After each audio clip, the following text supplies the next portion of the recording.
The most dangerous moment with a narcissist isn't always the explosive argument, the dramatic accusation, or the obvious act of rejection that everyone around you can see. In fact, those moments are often easier to recognize because the conflict is visible. You know something is wrong. You know you're being hurt.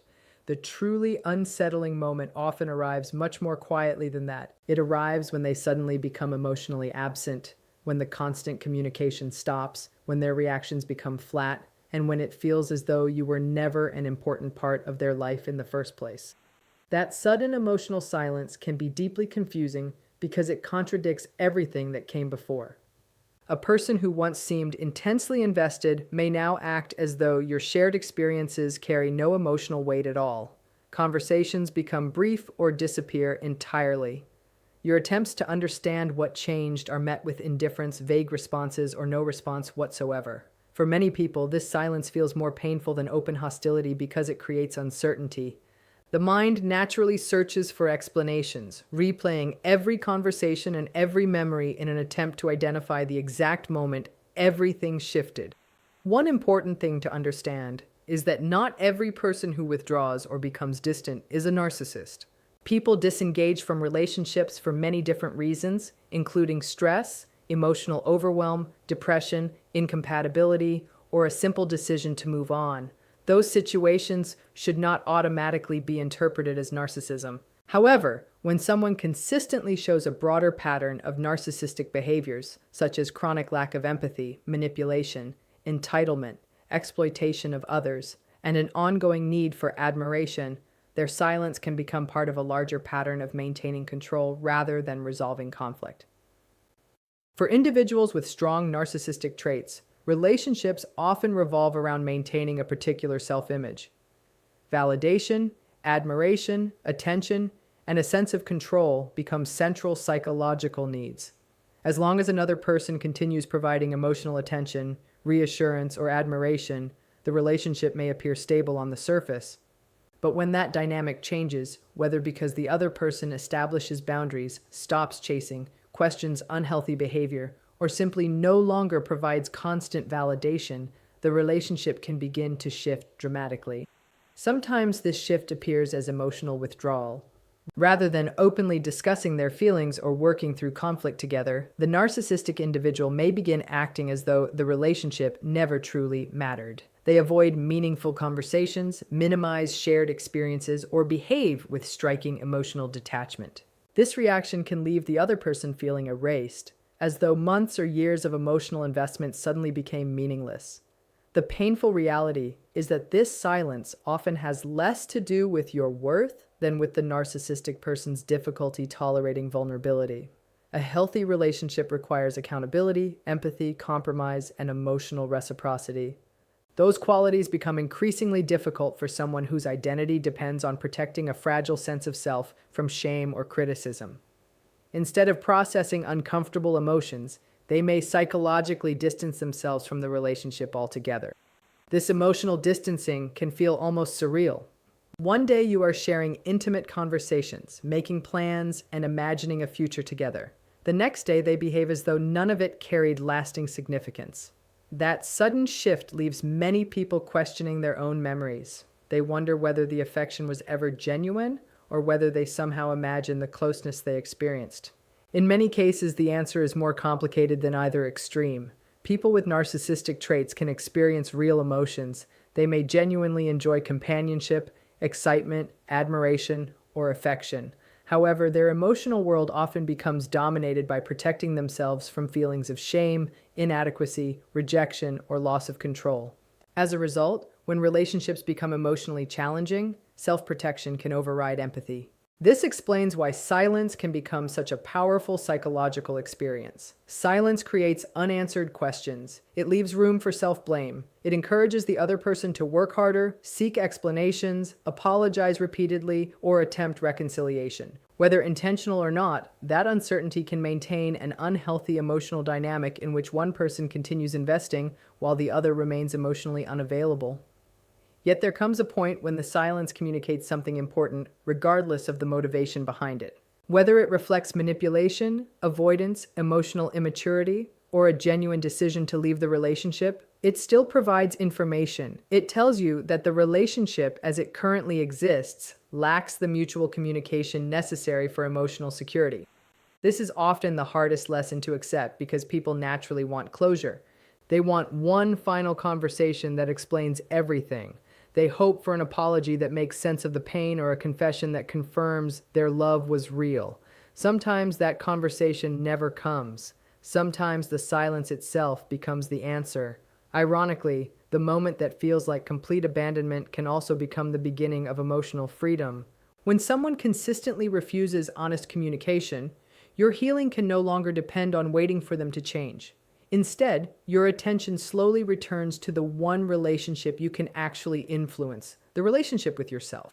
That shift changes everything. You stop measuring your value by whether someone chooses to return. You stop interpreting another person's inability to communicate as evidence that you were unworthy of love. You begin recognizing that emotional availability, empathy, consistency, and accountability are not extraordinary gifts. They are the basic foundation of healthy relationships. Over time, the silence loses some of its power. What once felt like proof that you were invisible becomes evidence that the relationship could not provide what you genuinely needed. Instead of chasing explanations that never arrive, you begin creating a life that no longer depends on another person's emotional unpredictability. The most important realization is this: your healing does not require someone else's return, confession, or apology.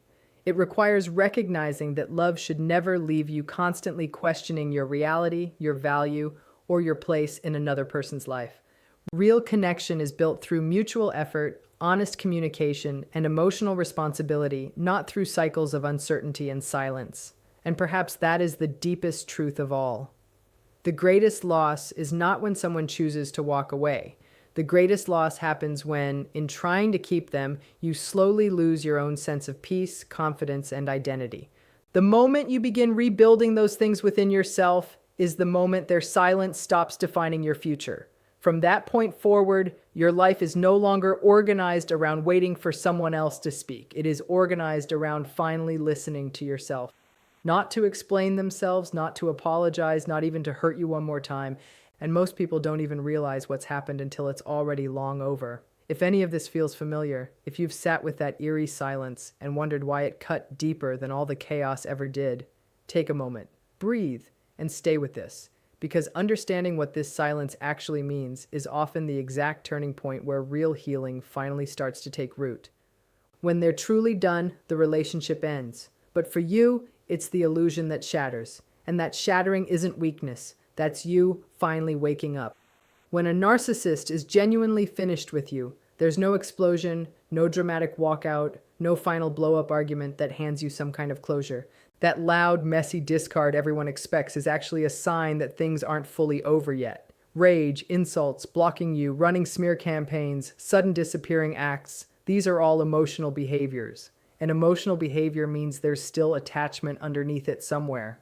When they're genuinely finished with you, the shift is quieter and honestly far more unsettling than any of that drama.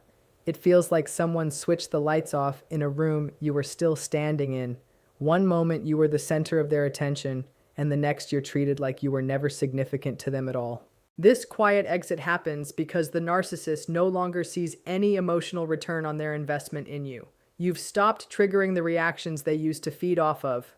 Maybe you stopped engaging, stopped explaining yourself, stopped defending your position, or you simply stopped supplying the emotional intensity they needed from you. Once that happens, confrontation stops being worth their effort. Drama takes energy, and narcissists tend to conserve their energy once the payoff disappears. Silence here isn't a sign of maturity. It's disengagement, plain and simple. What makes this so destabilizing is that the narcissist never announces they're leaving. There's no final conversation offering closure, because closure would require them to actually acknowledge what happened emotionally. Instead, contact just slowly fades or stops all at once. Messages stop getting answered. The familiar rhythms of your relationship simply vanish. You're never told what changed, because from where they're standing, there's nothing that needs explaining. They've already moved on emotionally, somewhere else entirely. This is exactly why people often feel more confused during this stage than they did during the actual abuse. Your mind keeps scanning for some kind of meaning, some final clue, something to react to or push back against. But there's nothing there to push against anymore. That emptiness breeds self-doubt. You start wondering if you imagined the whole connection, if you ever really mattered to them at all, if you did something so unforgivable that this is the result. That confusion isn't some accident. It's a direct byproduct of being discarded with no story attached to it. This quiet exit also protects the narcissist's own self-image. Leaving loudly risks exposure, conflict, or being held accountable for something. Leaving silently lets them preserve the fantasy that the relationship simply dissolved on its own, with no one really at fault. You aren't worth an explanation, and that's precisely the message being sent, not through anything they say, but through their disappearance itself. Emotional detachment is actually far more final than rage, insults, or even a loud, dramatic discard, because rage still contains a form of connection. Anger is a kind of emotional engagement. Yelling, blaming, threatening, punishing, all of it means the narcissist is still invested in getting a reaction out of you. They still want to be seen, felt, feared, or validated in some way. Even cruelty demands attention. When a narcissist is angry with you, you still matter somewhere in their internal world. You still take up space in their mind. You still have the power to affect how they feel. And that power is exactly what keeps the whole dynamic alive and functioning.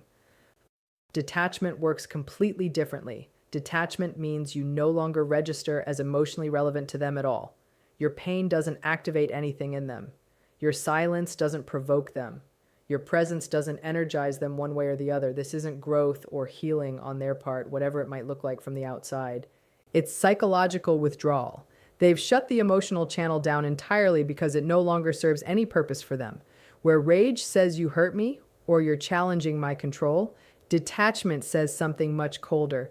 You're simply not worth emotional investment anymore. This is exactly why detachment feels so much colder and more destabilizing than outright abuse ever did. Abuse at least gives your nervous system something concrete to respond to. Detachment gives it absolutely nothing to work with. The human brain is wired to look for resolution through interaction, even painful interaction. When that interaction disappears entirely, the bond doesn't just instantly dissolve along with it. Instead, it lingers there unanswered, unresolved. You might find yourself replaying old conversations, searching for hidden meaning, or waiting for a response that never actually comes. Meanwhile, the narcissist has already checked out emotionally long before you even realized it was happening. Detachment also protects their fragile self-image in another way. Rage risks exposing cracks in their story. Arguments can reveal weaknesses. Detachment sidesteps accountability altogether. By disengaging emotionally, they avoid having to reflect, feel remorse, or do any real repair work. They don't have to admit they did anything wrong if they simply stop caring altogether. This lets them move forward without ever confronting the harm they caused, quietly rewriting the whole relationship in their mind as insignificant rather than as something that actually failed. For the person left behind, this kind of emotional cutoff can feel like being erased entirely. Not because the relationship lacked any real meaning, but because it only ever had meaning on one side, in a way that could actually be sustained. The silence sends a brutal message. Not that you were wrong about anything, but that you're simply no longer necessary. And that particular realization often hurts far more than any insult ever could. Indifference is the real ending here because it signals a complete absence of emotional investment. Cruelty, manipulation, even outright abandonment still carry an emotional charge to them. They're active behaviors that require attention, intention, and real engagement. Indifference requires none of that. When a narcissist reaches this stage, you no longer serve any psychological function inside their inner world. You're not someone left to dominate, punish, impress, or extract emotion from anymore. You're simply irrelevant to them now. This is exactly why indifference feels so dehumanizing to experience. Human beings are wired to measure connection through emotional response of some kind. Even negative attention still confirms that you exist to someone. Indifference denies you even that. When a narcissist reaches this stage, they stop trying to win arguments, stop defending their actions, stop trying to reshape how you see them. They stop caring how you perceive them altogether because your perception simply doesn't matter to them anymore. Your feelings, your confusion, even your pain no longer register as anything meaningful to respond to. Indifference also explains that sudden emotional flatness so many people describe experiencing. There's no anger left to respond to, no warmth left to reach for, no tension left that needs resolving. Communication, if it exists at all at this point, becomes mechanical or simply stops entirely. Whatever warmth originally hooked you in is gone now, and whatever hostility once terrified you is gone too. What's left behind is emotional emptiness. And that isn't peace, that's absence. For a lot of survivors, this particular phase actually triggers a deeper grief than the abuse itself ever did. Abuse at least lets you believe the relationship still has some kind of emotional substance to it, even if that substance is toxic. Indifference forces you to face the fact that the emotional reciprocity you were fighting so hard for never really existed in the first place. The bond you felt was completely real to you, but it was always conditional and replaceable to them. Indifference also serves a protective purpose for the narcissists themselves. It prevents any real introspection. Caring, even in a negative way, could eventually lead to guilt, shame, or a sense of responsibility. Indifference shuts all of those doors completely. By emotionally erasing you from the picture, they get to move forward without ever having to integrate the reality of what they did or how it affected you. This is exactly why chasing explanations during this phase only ends up deepening the wound. You're searching for meaning from someone who has already emotionally exited the situation entirely.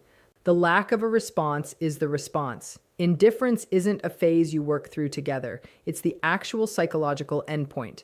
And recognizing that truth, as painful as it is, often marks the real beginning of reclaiming your own emotional reality for yourself.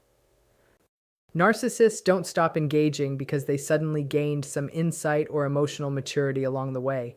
They stop because they've already secured a replacement source of supply. This is one of the hardest truths to fully accept, because it completely dismantles the hope that their disappearance somehow means reflection, remorse, or genuine growth on their part. In reality, their whole emotional system runs on transaction. When one source stops producing admiration, validation, obedience, or emotional intensity for them, they simply redirect their attention somewhere else entirely. The shift can look sudden from the outside, but internally, it's often already calculated and well underway before you even notice. This replacement source doesn't have to be better, healthier, or even more compatible with them. It just has to be new. Novelty offers stimulation. A fresh person hasn't set any boundaries yet, hasn't challenged their story yet, hasn't seen behind the mask yet. That makes them efficient to use. Once that new source is fully in place, the old one simply becomes unnecessary to them. This is exactly why the emotional cutoff feels so sudden when it happens to you.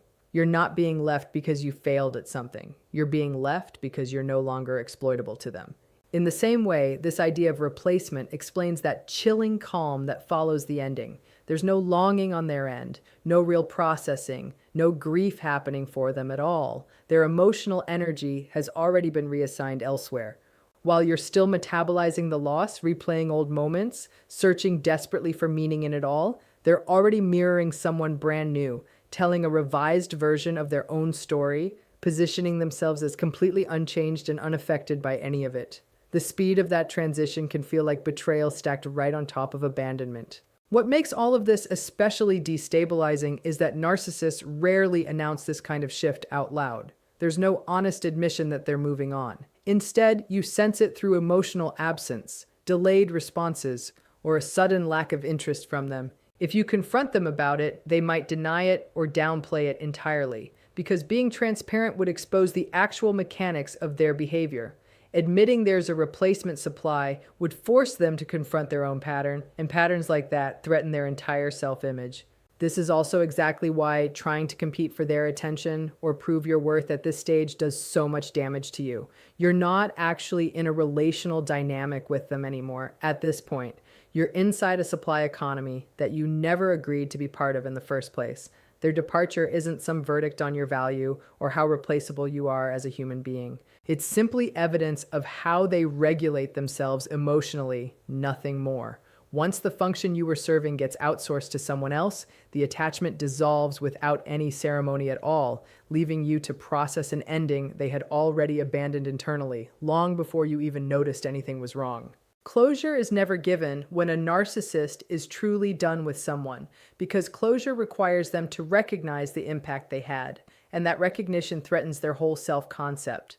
To offer you real closure, they'd have to acknowledge that something genuine actually happened between you two, that real emotions were involved, and that their actions carried real consequences. That level of acknowledgement introduces accountability, and accountability destabilizes the carefully built narrative they live inside of. So instead of ending things with any real clarity, they end things with absence instead. This lack of closure isn't accidental or careless on their part, it's protective. By refusing to explain, discuss, or process the ending with you, the narcissist maintains a form of psychological control, even while disengaging completely. You're left holding all the unanswered questions while they walk away completely unburdened by any of it. The imbalance simply continues on, just in a much quieter form now. You're the one searching for meaning. They've already erased any need for it in their own mind. People often misread this silence as confusion or emotional overwhelm on the narcissist's part. In reality, it's avoidance, plain and simple. Conversations about endings invite reflection, and reflection invites shame. Rather than risk that kind of internal discomfort, they simply opt out of the conversation entirely. Messages go unanswered. Attempts to talk get ignored or met with vague, dismissive responses at best. The door isn't slammed shut completely. It's left hanging open just enough to keep you suspended in limbo. That suspended state is deeply distressing because the human nervous system is constantly seeking some kind of resolution. You might replay old interactions, rewrite entire conversations in your head, or imagine one final talk that would finally make everything make sense.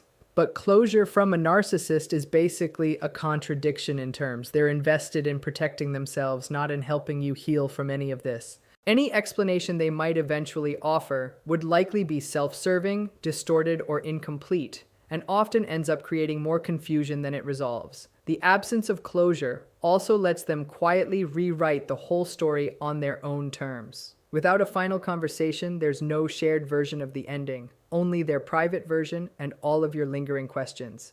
They get to minimize the relationship, deny how important it actually was, or recast themselves as the reasonable one who simply moved on from something that wasn't working.